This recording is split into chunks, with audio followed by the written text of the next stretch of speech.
Hello, everybody, and happy Friday. And today, we're going to talk about social media, how it affects us, and in particular, how it affects our youth. We'll be right back.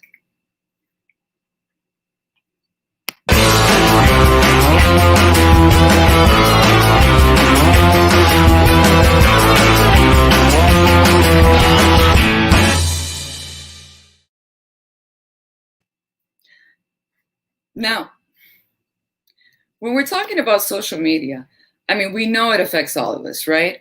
Um, I'm sure there's been times when you gotten online and there's something that you've read either in the news or somewhere else, and it kind of gets you upset, right? Whether it's controversial or a political news or somebody's feed, and it's weird and it makes you feel uncomfortable.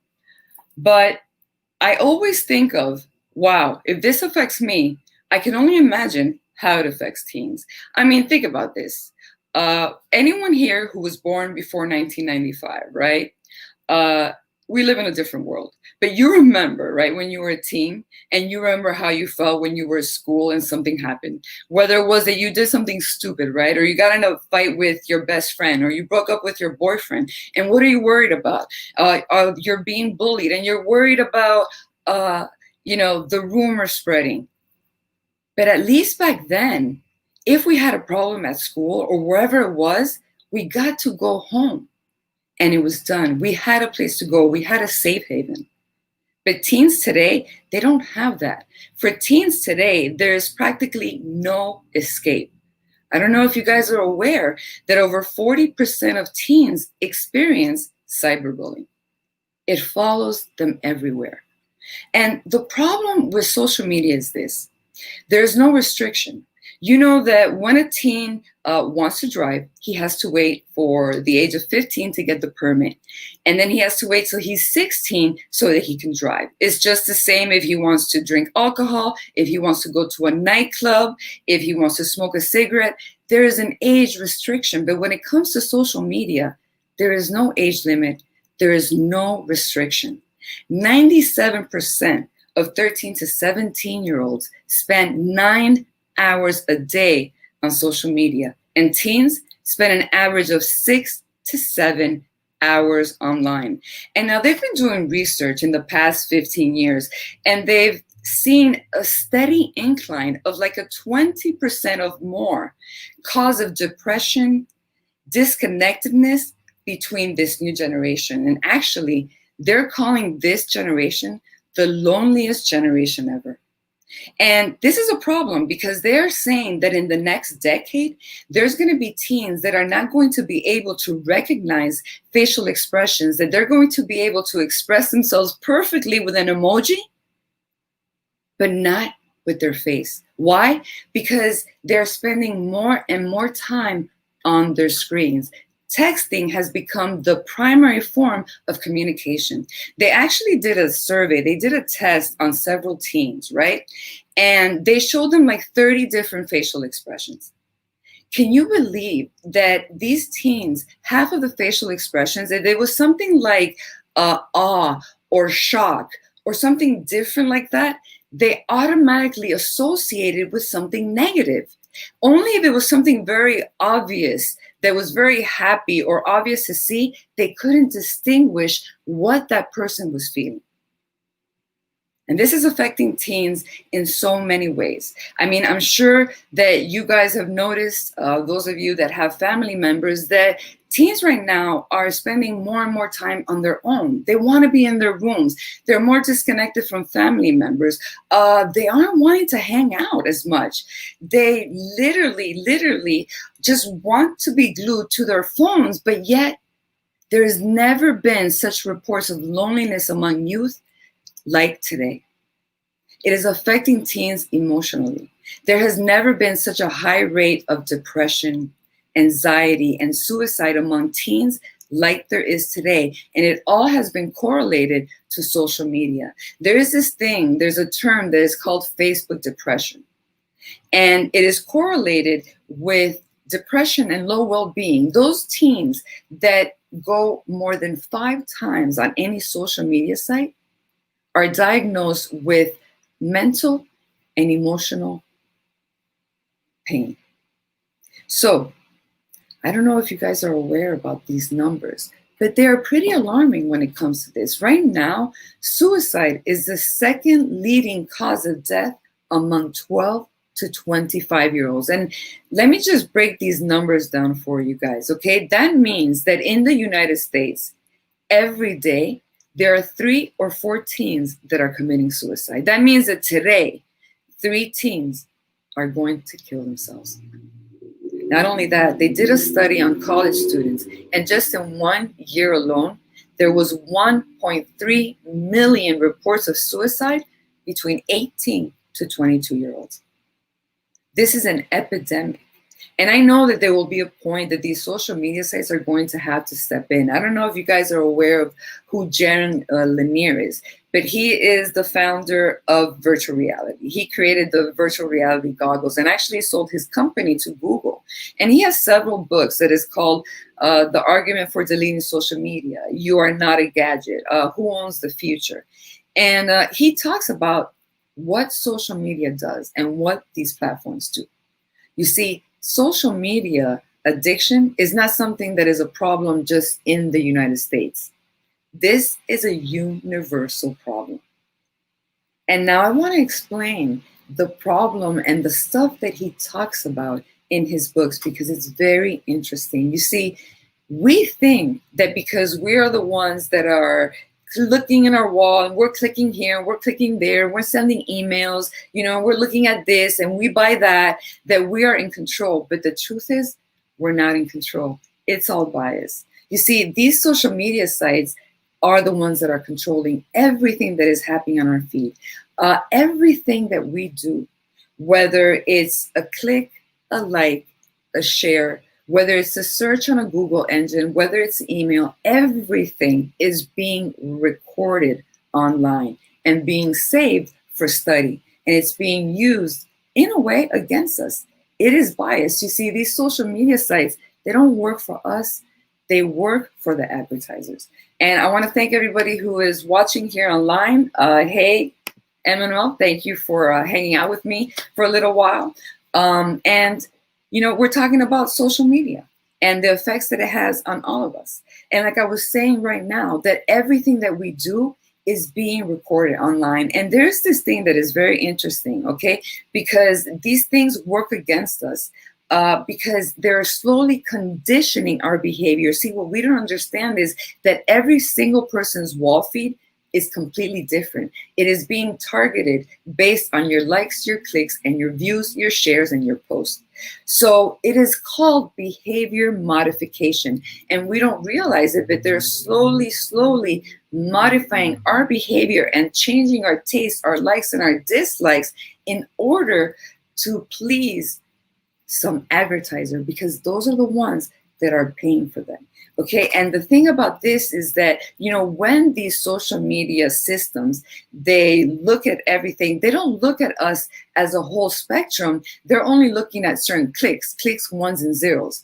And this is where it becomes a problem because they don't see the entire picture. And you know how social media works? It works pretty much like regular media.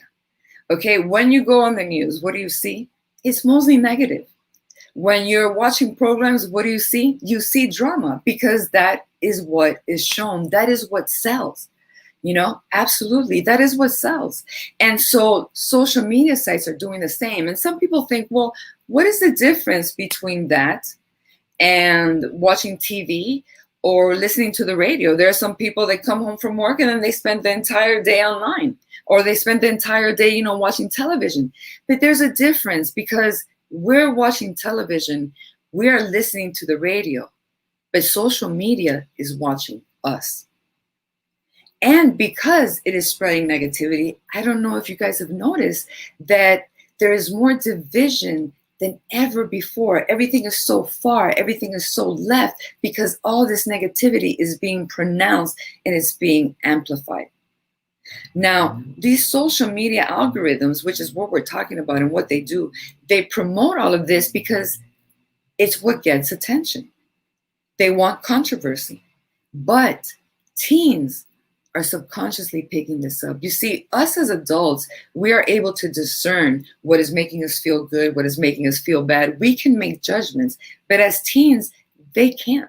And so there's this new trend going on about teens posting negative things online, like teens will post about their sadness or how they want to kill themselves, all because they're seeing that these things are getting more attention. Because the bottom line is that it has become an addiction for us wanting to get likes, us wanting to get shares, us wanting to get more comments, wanting to get more attention. But it has become more and more prevalent among teens. And I want to explain why this happens. Okay, the reason why they're calling social media an addiction is because it works very similarly to a drug.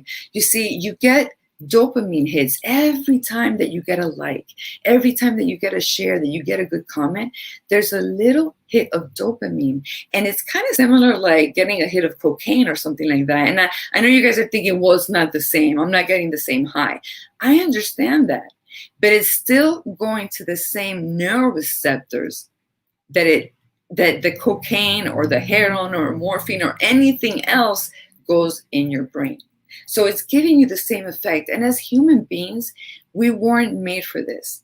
Okay, we weren't made to have little hits of dopamine constantly throughout a day, day after day after day. We only have a certain amount of dopamine in our system. Okay, after a certain amount, it gets depleted. And another thing that the brain does, it doesn't like huge spikes. This is why, and I'm sure it's happened to all of you, we drink a little bit and we get really buzzed, right? But what happens when you start drinking regularly or when you do something regularly? You don't get the same effect that you used to get because it's your brain, your body is trying to normalize those levels. So what do you have to do the next time to get that little buzz? You have to drink a little more. And the same thing is happening with social media. So teens are chasing these little dopamines, these little highs. And so what are they trying to do? They're trying to up the ante every time a little bit more, And this is what's becoming a really big problem, because what happens is there's always this low level state of anxiety that's being increased now because of this feeling. And this is what is preventing youth in particularly from being happy. Okay, let's break this down, so that you can understand what this means. So it is an addiction. Let's say that you go gambling, right? Okay, when you go gambling, you play in a slot machine. You hit that thing, you pull that knob down, right? And you get that dopamine hit, right? You get that chase. And they compare very much to gambling. But the thing is, you keep on hitting that, hoping that one time, you're going to get that win. You're going to win. But the thing about that is you can go to the casino for a couple of hours and gamble, and then you could go home. But when it comes to social media, there is no end. There is no going home. Okay? Now, we already talked about how social media hits the same receptors and gives you the same rewards as addictive chemical compounds, right? But this is what is causing this compulsive social media use in teens.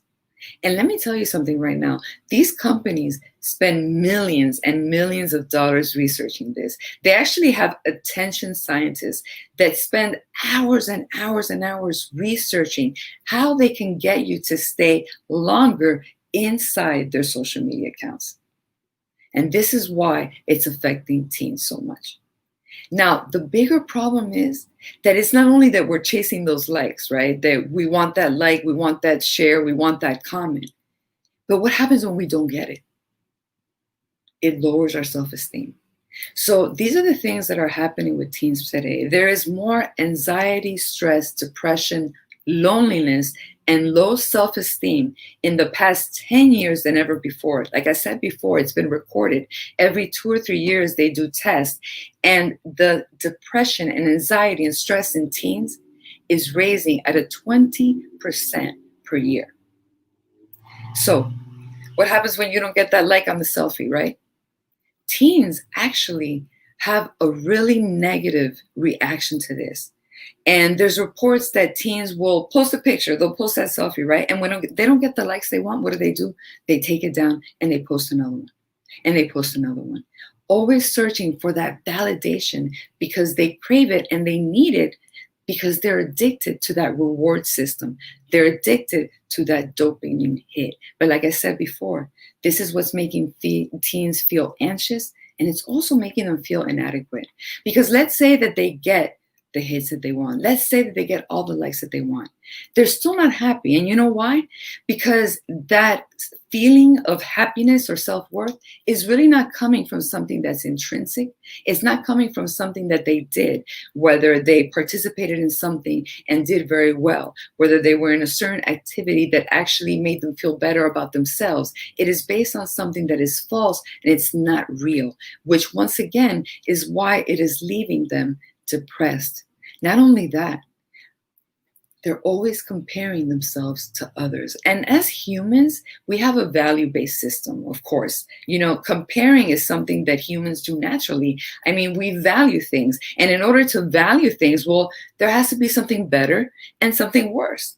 But the problem is when you're comparing yourself, when teens or when any of us are scrolling on a wall on social media and we look at people and we think, wow, they have a better life. You know, we're comparing ourselves to that person who maybe has the car, the clothes, the vacation, the kind of life that you want. And what happens? You feel that you're not enough, that you're not getting it. And teens do not understand that a lot of these things are curated. They also don't understand that although there might be a person with a beautiful selfie or a great body, deep down inside, they might not be feeling great. They might not be happy.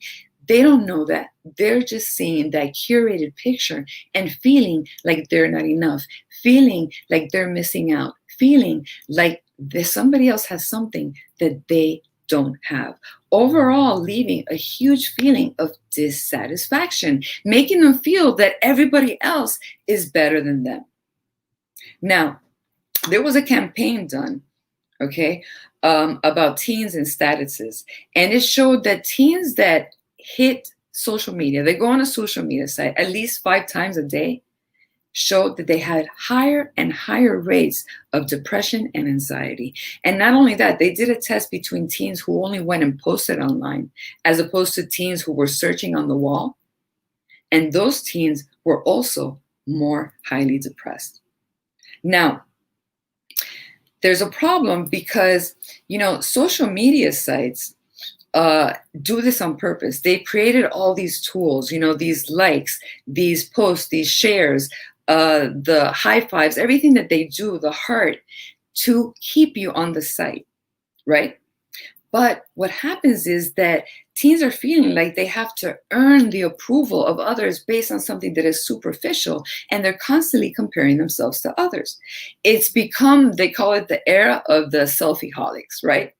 And the problem with that is that it is disrupting everything, because it's not only affecting their self-esteem, but it's disrupting everything else. It's affecting even their school, their personal lives, and their sleep. I mean, remember before all of this social media, before the cell phone, we could unwind, we could unplug, we can relax.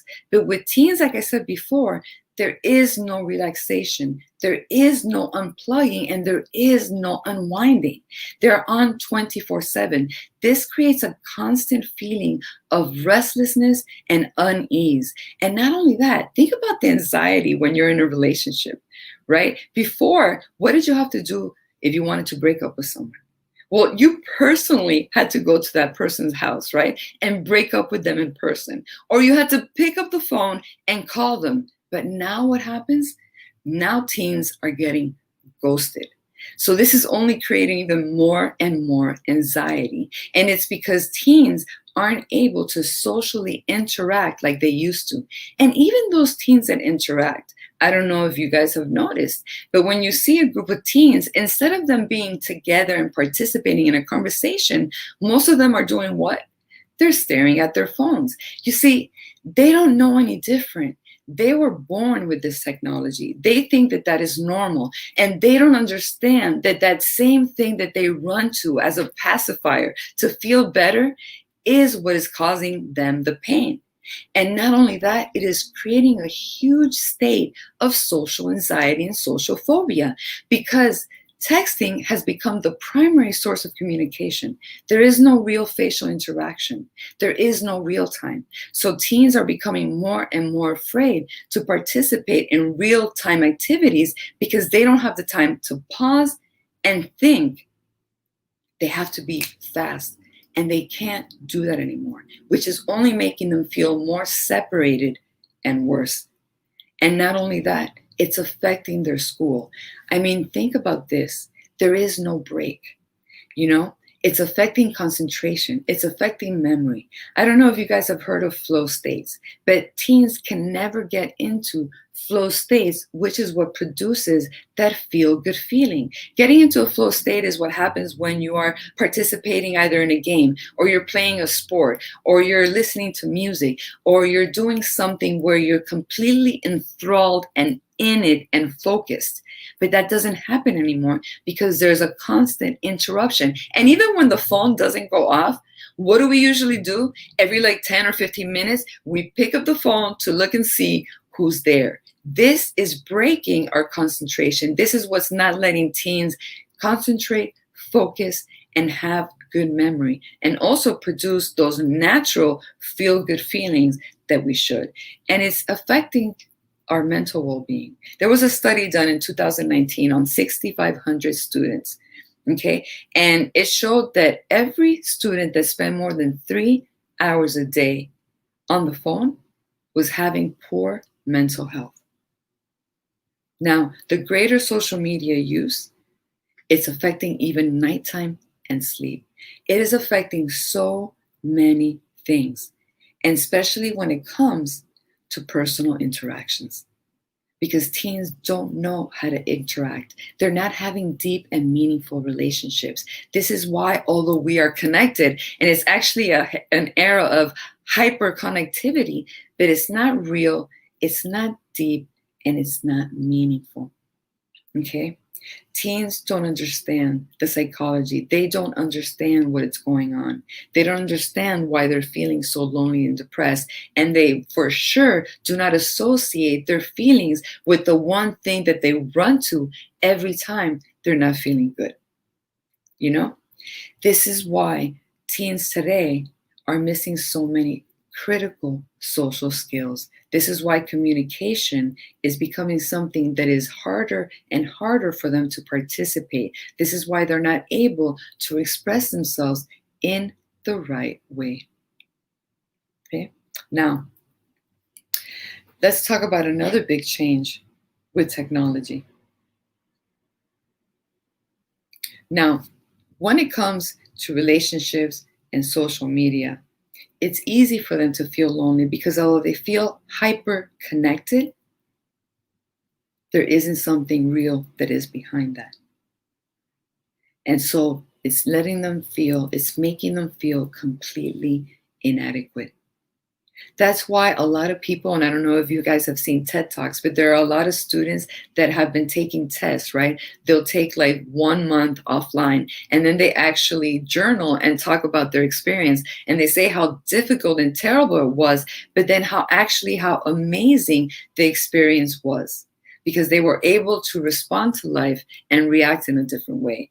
Now, although I'm talking about all of this, I don't want to bash social media because social media is fantastic. I mean, I remember when I used to do a project back then, right? You guys remember when you had to do a project like 10 years ago, 15 years ago? You actually had to go to the library, do all this research, and now it is so easy. We have everything at our fingertips. We can work from home. We can connect with family, whether they're in another state or in another country. There are so many benefits to social media. The problem is that we need to learn how to use social media instead of letting social media use us. So what can we do? We have to learn how to unplug.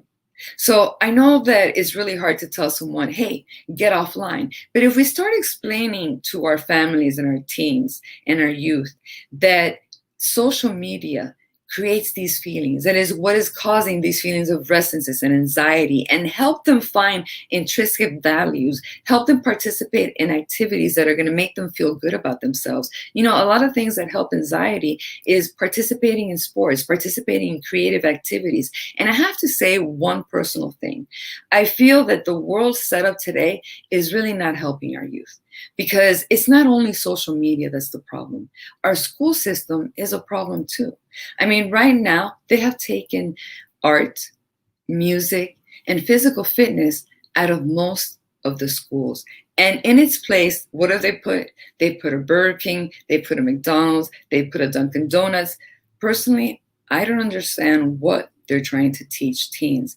But a combination of this one-size-fits-all education, which doesn't fit, in comparison with social media, is creating a huge problem in our society, and particularly in our teens. So what I would recommend for families to do is to talk to their kids, do some research online. If you guys want a transcript of this talk, or you guys want some good links to look up and talk with your family and show them how, if they're able to disconnect, if they're able to participate in activities that will actually make them feel better about themselves, that will help them develop skills that will actually give them confidence, that is based on something that they do and not something superficial like a picture or a selfie, or pretending to be something else online while inside they're feeling a certain way, it'll help them develop that confidence, that courage, that self-esteem that they need to develop in order to be happy. So I would love to sit here and talk today also and talk about the things that social media does in respects to when it comes to other type of addictions, but I'm not going to do that today. We're actually having a summit. I don't know if you guys are aware, this month, October 23rd through the 25th, and we will be going really in depth about not only the effects on social media on youth, but also the dangers that exist among social media and the type of addictions that you can develop, whether it's porn and whether it's other things that actually cause detrimental health to all youth. But to those of you who haven't been able to hear about our summit, I'm going to play you guys a quick 1-minute video so you guys can see it. And then I'm going to let you guys go. And I hope you guys have a fantastic Friday, a wonderful weekend. And like I said before, if you guys want a transcript of this to be able to share with your family, send me a message and I will give it to you. And until then, have a fantastic weekend, guys. Bye-bye.